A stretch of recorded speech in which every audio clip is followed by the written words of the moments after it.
Alors, Alors passons à la suite. deuxième. Alors, Vas-y.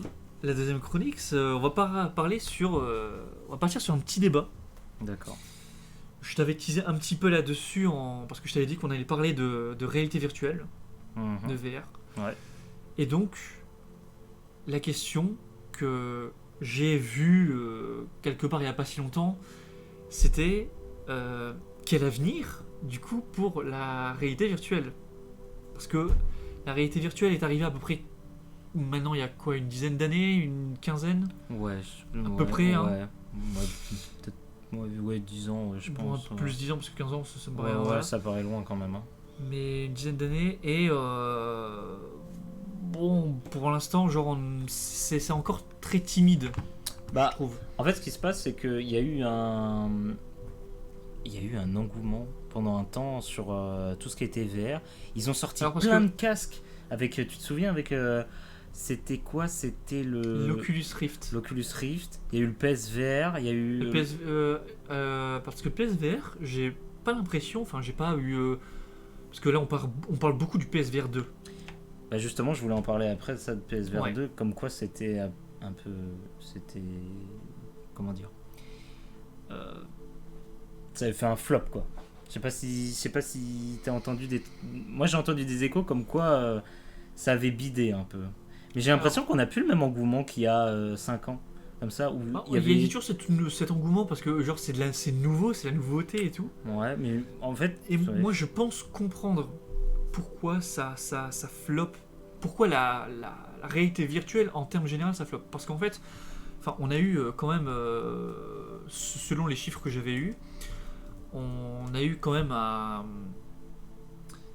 une petite augmentation de ventes, enfin surtout une grosse augmentation de ventes durant le Covid, parce que en fait ça nous a permis de nous immerger dans un autre univers, comme je pense, enfin je me décale un petit peu du sujet, mais je pense à Animal Crossing New Horizon qui a fait un carton complet parce que c'était sorti en période de Covid et ça a c'est permis à vrai. plein de gens de se sentir tellement bien à travers un jeu vidéo.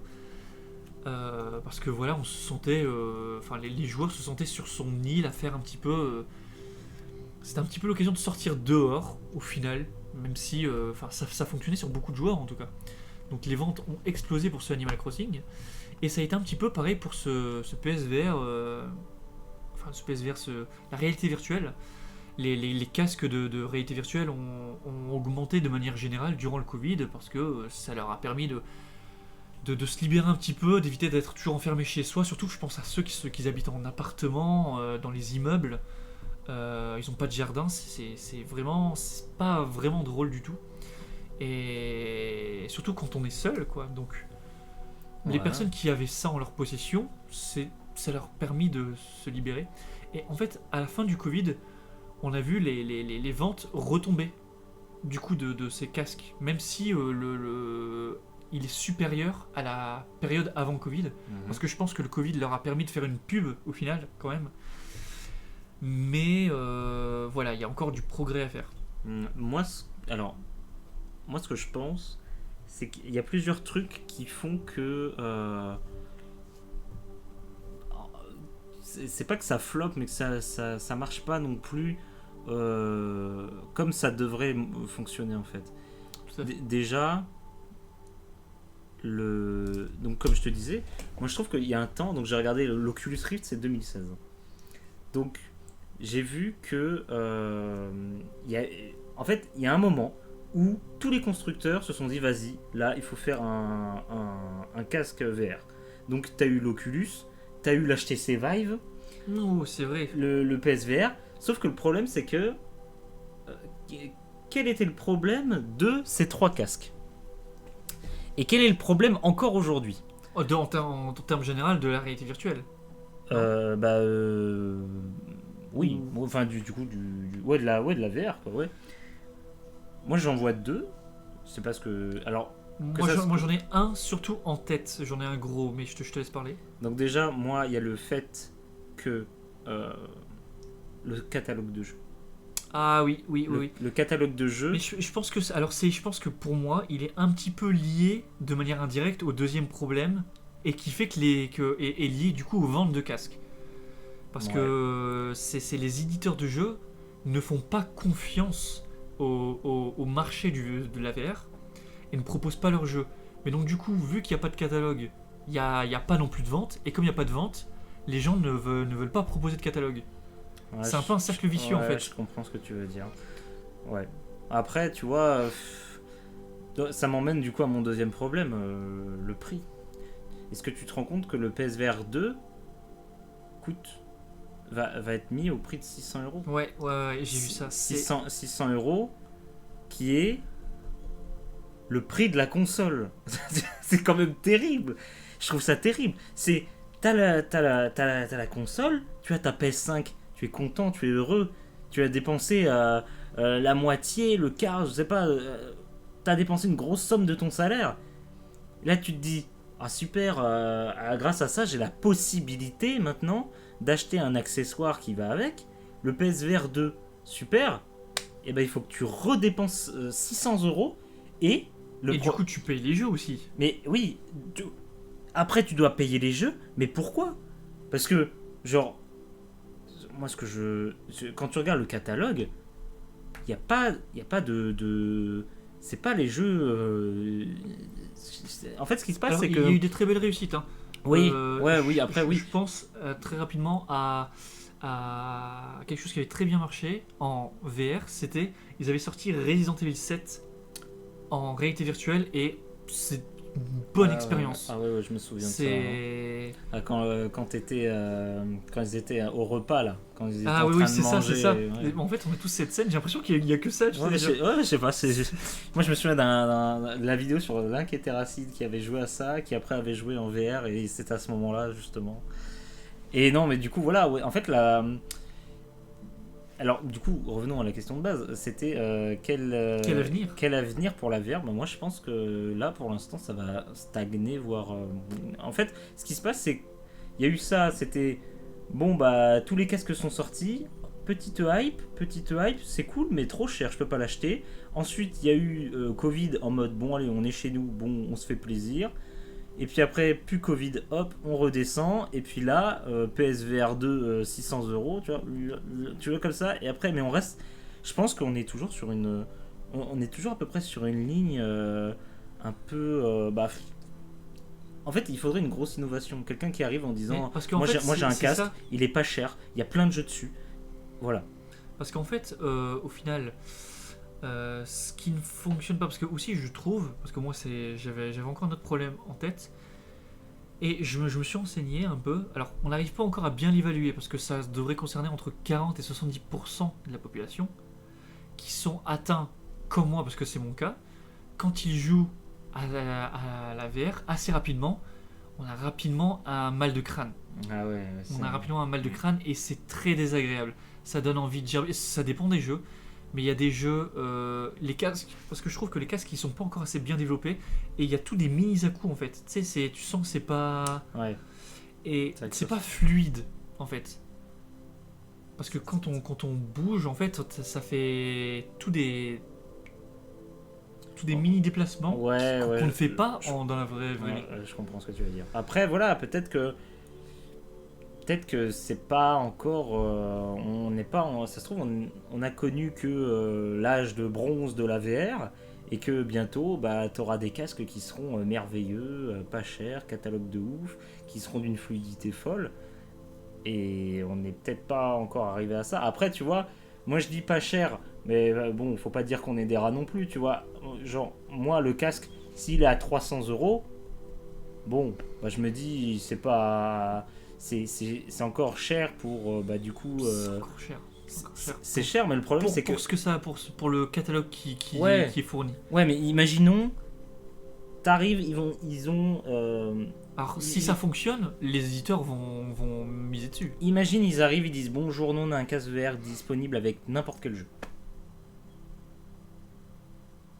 adapté à tous les jeux actuels sur Steam. Ce serait incroyable. Ce serait Voilà. incroyable. Ah bah là, il y a plein de jeux qui seraient pas compatibles quand même. mais pour moi 600 euros, c'est pas un prix qui doit être pour un casque. Pour moi, un casque VR, ça doit être allez, ouais, 300 euros max. Parce que comment peux-tu oser vendre quelque chose le même prix, voire plus cher que la console elle-même? À ce moment-là, tu crées la console, tu la mets dans le casque. Genre, t'as besoin de rien, juste d'une alim, tu branches le casque directement sur la lime, et boum, le jeu est dans le truc, et à ce moment-là, ça devient vraiment une console, tu vois. Tu peux pas vendre ça à 600 euros, c'est pas possible. C'est pas possible. Moi, c'est le genre de truc ça me débecte, parce que le problème, c'est que là, t'as encore des gens qui vont aller acheter le PSVR 2 à 600 euros. Du coup, les constructeurs, ils vont se dire, oh bah ça a marché, tiens. Bah voilà, et bah du coup le PSVR 3, et bah 700 euros, 800 euros, 1000 euros. Comme exactement pareil que pour les iPhones. Maintenant, les iPhones, ils sont à 1500 euros. Impossible d'avoir le dernier iPhone avant l'année d'après ou l'année encore d'après, tu vois, dans un prix modeste, quoi. Mais du coup, ouais, l'avenir de la VR, je pense qu'on est encore au balbutiement de la VR, très clairement. On a eu pas mal de belles choses, mais je pense que l'avenir va nous dire quoi, évidemment. Mais je pense que non, la VR, ça a de l'avenir, je pense. Je sais pas ce que toi t'en penses. Alors, j'ai encore des choses à aborder là-dessus.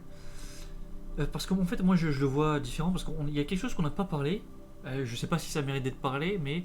Parce qu'avant la VR, il y a un stade entre deux. Il y a la réalité augmentée. Ouais. La réalité augmentée qui est comme Pokémon Go. Que personne n'utilisait vraiment, mais on pouvait directement dans son environnement réel voir directement les Pokémon sur son bureau et les attraper, qui fonctionnait moyennement, c'était un peu relou, donc tout le monde utilisait plus la version juste jeu classique. Ouais, le jeu, directement. Mais je pense qu'il y a peut-être quelque chose à faire aussi avec ça, d'abord, donc à voir. Mais donc je me dis, soit effectivement il y a quelque chose à faire avec la technologie de la VR qui se développe et que ça nous évite aussi pour les... Parce que pour moi c'est vraiment ce problème aussi de... Donc déjà le prix, le catalogue, mais trop de gens qui ont des mal le crâne. Pour moi je trouve vraiment que c'est un problème majeur. Je suis sûr que si on arriverait à supprimer ça, l'expérience serait folle. Et vraiment, ça pousserait vraiment le réalisme à fond.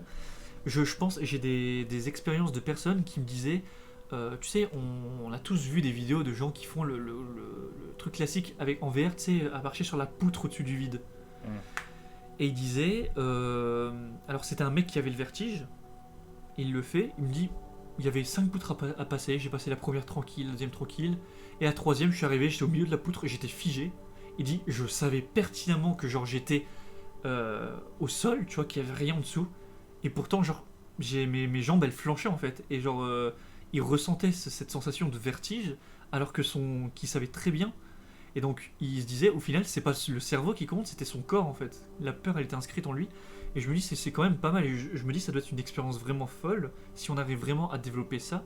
Parce que le fait d'avoir mal à la tête. Le fait d'avoir mal à la tête, c'est un nom. Hein. C'est à cause du fait que c'est en fait ton oreille interne. C'est ça.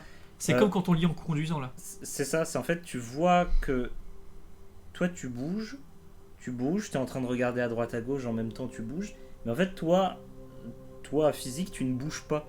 Et ce qui fait que du coup ton oreille interne se dit mais qu'est-ce qui se passe quoi là, c'est quoi ce bordel? Et donc du coup c'est ça qui va provoquer les mal de tête. Ça, je vois pas comment tu peux changer en vrai, parce que... Je suis sûr qu'on arrivera toujours à faire mieux. Ah, c'est possible. Après, ça se trouve, les casques qui sont juste sur les yeux, peut-être, à la fin, viendront directement sur la tête. Ça sera plus un gros truc qui englobe, et avec plus de technologie, qui fait que... Je me dis, soit c'est ça, soit la réalité virtuelle va vraiment prendre, et on arrivera à faire un truc, tu sais, comme... alors, c'est un truc futuriste... imaginaire un peu pour l'instant, enfin on peut pas l'imaginer, mais genre un truc un peu comme Sword Art Online pour ceux qui connaissent, c'est où directement on va dire entre guillemets notre âme ou je sais pas notre subconscient est transporté directement dans le jeu, tu vois, et là on a plus de problème, enfin c'est très futuriste, mais il y avait des choses au tout début du jeu vidéo qu'on n'arrivait pas à imaginer. Quand on voyait un amas de pixels au début du jeu vidéo, pour eux, genre, les gens ils étaient devant le jeu vidéo, pour eux c'était fou, c'était genre la révolution technologique. Ouais. Ils se disent, wow, t'as vu les graphismes, c'est juste des pixels. Donc, un jour on arrivera certainement à ce qui c'est Ready Player One. Ah, mais je trouve alors j'ai toujours dit, que j'ai trouvé, il y a un truc dans Ready Player One que j'ai trouvé incroyable et je me dis pourquoi on ne le fait pas parce que je trouve l'idée extrêmement incroyable. En fait, c'est dans Ready Player One, ils jouent, donc ils ont leur casque sur leur tête et le mec il a un tapis où en fait il peut courir dans toutes les directions. Et ça part, peu importe, le tapis va d'avant en arrière dans la direction où le mec il court. Je me dis, mais en fait, ça doit pas être si compliqué, je suis sûr que ça peut même exister. Ouais, mais ça existe déjà, des trucs comme ça. Et je me dis, on pourrait très bien l'appliquer à cette expérience, à faire un mélange entre genre balance Wi-Fi ou je sais pas quoi, tu sais, de la Wii, et un truc VR, tu vois. Par contre, ouais, j'imagine déjà les prix du bordel, alors là, ouais. Là, ça serait vraiment, vraiment, vraiment cher, je pense, pour le coup. Ouais. Parce que ça, c'est pas un truc que tu montes chez toi, hein. C'est pas un truc en carton que tu reçois et que tu dois monter. Là, le truc doit être tous les rails et tout ça, tout doit être déjà construit. Donc tu vas recevoir un carton qui est comme ça.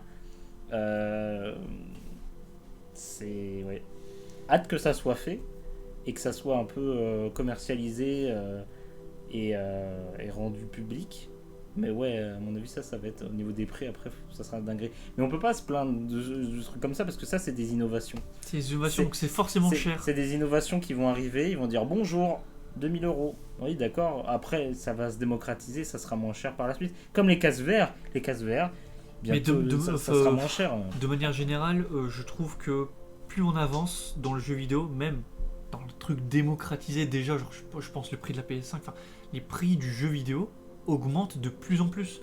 Je pense même, tu prends le prix d'un jeu, avant un jeu neuf c'était 60 €, ça augmente à 70, maintenant on trouve des jeux à 80 €. Ah ouais, non mais c'est terrible. Hein. Bientôt, on arrive, non mais on se rend pas compte, mais on arrive, pour des jeux surtout AAA, on arrive sur des jeux qui vont bientôt atteindre les 100 € en fait. Ah ouais. Et qui je trouve, pour la moitié de ces jeux-là, je suis désolé de le dire, mais il y a la moitié de ces jeux-là qui ne valent pas le coup, qui sont buggés, qui déçoivent leur communauté. Ou alors les jeux à 70 € de la Switch qui sont uniquement en 720p. Aïe, c'est un coup dur. Je préfère encore ça que des jeux à 110 € qui existent déjà depuis 10 ans. Hein, alors on en reparlera une autre fois, mais on va parler du cas Skyrim. Ouais. Du cas Skyrim qui, à chaque fois qu'il y a une nouvelle console, on va sortir Skyrim à 60 € sur la console, alors que le jeu est déjà sorti il y a 12 ans. C'est vrai, c'est vrai que le jeu est sorti il y a 12 ans. Ouais. On en reparlera dans une autre émission. Mais voilà. Alors, j'ai encore deux mini-points. Vas-y. C'était pour parler, on en avait parlé plutôt entre nous, mais c'est de l'e-sport dans la VR. Ah ouais. Qu'en penses-tu de cette... L'e-sport dans la VR, ça peut être intéressant. Parce que ça existe déjà. J'ai déjà vu, il y a des salles qui sont aménagées pour les joueurs qui sont en équipe. En fait, ça ressemble un peu... Imagine des gens qui font du laser game dans une salle, là, mais ils sont là avec leur casque directement à... Et bah ouais, tu sais, alors petit aparté juste comme ça, tu sais qu'à Liège, il y a un truc comme ça. Ouais, il y a. En plus, c'est un endroit sympa en vrai. Tu connais le nom ? Peut-être on peut en faire la promotion. Je t'avoue que je vais pas me souvenir du nom. C'était un nom rigolo en plus, c'était vraiment sympa. C'est dommage. Mais ouais, t'as une salle et du coup t'as les casques, t'as tes casques VR, t'as du coup une espèce de flingue comme dans un laser game. On mettra le nom dans la description de la salle. Ouais. Je pense que c'est à Serein, je crois. Quelque chose. Non. Près de Liège. Et du coup, c'est vrai que c'est sympa. C'est super cool. Après, sur quel genre de jeu il peut y avoir de l'e-sport ? Est-ce que tu penses que tous les trucs de Call of et tout, parce que le problème c'est que... En soi, alors, je pense oui et non, parce qu'en fait, au final, il y a des... Je sais pas s'il y a des choses... Enfin, il y a déjà des FPS qui sont faits en réalité virtuelle. Il doit sûrement en avoir. Mais je pense que c'est des... juste réalité virtuelle où juste tu bouges, genre la gâchette qui sert de caméra, c'est juste ta tête et tout le reste tu le fais à la manette, les déplacements. Ouais, après, ouais. Est-ce que la VR est plus portée sur l'e-sport ou plus sur le speedrun ? Pour le speedrun. Ça c'est... en fait, tu vois là tous les trucs où tu bouges comme ça, du coup je pense que à l'heure actuelle, je pense que la VR elle est plus fait pour le fait de speedrunner un jeu plutôt qu'en faire un jeu e-sport. Parce que c'est vrai que au niveau du speedrun, la VR peut complètement Voilà. révolutionner tous les temps. On peut gagner des temps de monstres Et en VR. Voilà, et du coup, ça, à ce moment-là, ça jouerait vachement sur le temps de réaction des gens en mode clac, clac, après, clac, sur clac, comme ça, tu vois. speedrun.com, c'est très. Enfin, le temps de speedrun est séparé en fonction des consoles aussi. Donc on aura un Ouais. temps différent, mais on verrait effectivement, je pense, sur certains jeux, peut-être pas tous, mais sur certains jeux, des... Ouais, mais après, je pense que moi, après, tout jeu est e-sportable, hein, comme on pourrait dire. Mais, Ah oui, enfin, à partir du moment où un jeu est speedrunnable, il est e-sportable. ah ouais, bah, c'est sûr. Après, voilà, tous les jeux, bah. Même Minecraft, techniquement, on peut en faire de l'e-sport en speedrun, juste, il suffit de trouver quoi faire, on trouve des objectifs à établir, mais je suis sûr qu'on peut faire des choses. Hein. Bah, il faudrait que je me renseigne. Je t'avoue que j'ai trop peu de trucs. Il y a certainement plein de trucs qui sont e-sport VR, mais je t'avoue que je t'avoue que je connais pas trop. Ok. Je sais pas trop. Mais écoute, alors, je vais encore parler, parce que ton dernier petit mini point, ça fait beaucoup, ça fait un grand débat quand même au final, ce qui est très bien.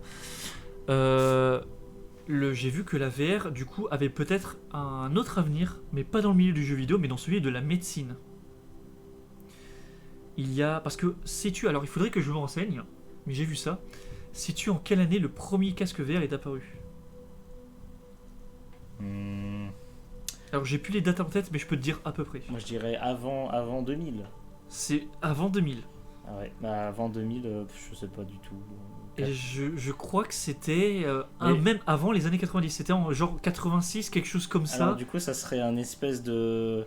T'aurais un robot en salle d'opération, t'as un robot qui fait, tes mouvements et toi t'es sur le casque virtuel à faire des trucs comme ça, c'est pas ça? Alors, j'avais juste vu ça rapidement, je saurais pas te dire. Mais je sais que c'était un truc très archaïque, tu vois, forcément. Et c'était très. Mais en tout cas, il est considéré comme étant le premier casque de réalité virtuelle.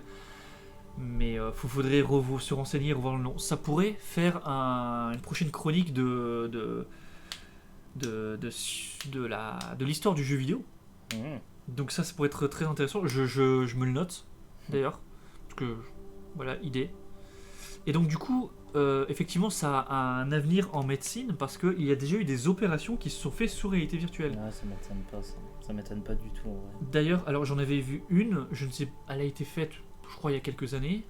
C'est le chirurgien, il avait son casque. Et en fait, alors c'était pas vraiment de la réalité virtuelle, mais c'était de la réalité augmentée.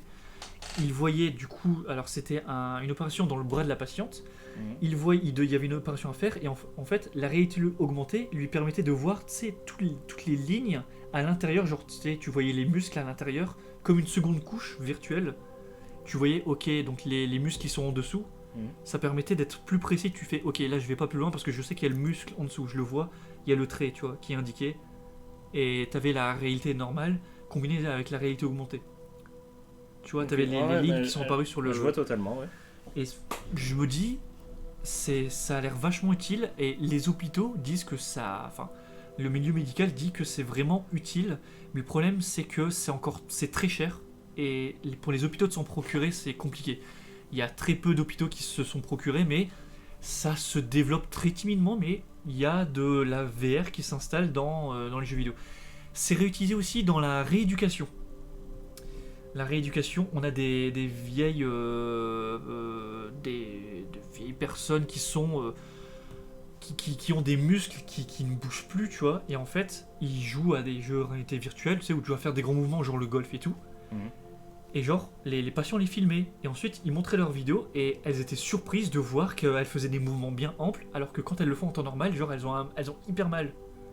Et genre Ah ça ouais. les aide à faire des mouvements plus facilement, genre parce que elles ont envie de jouer, tu vois, et puis c'est plus genre c'est comme si c'était au final surpasser un peu une douleur qui est un peu psychologique aussi pour se forcer à rééduquer son corps. Ah ouais, Je me dis que c'est c'est tout un schmilblick, cette histoire. mais Ouais. ce serait Mais c'est vrai que ça peut être. Moi, je suis sûr que c'est un avenir, que ça soit en médecine, que ça soit dans le jeu vidéo. La VR, c'est le futur, hein. Et c'est intéressant parce que du coup, on va passer à la troisième chronique et On va j'ai un passer à la petit troisième lien à faire.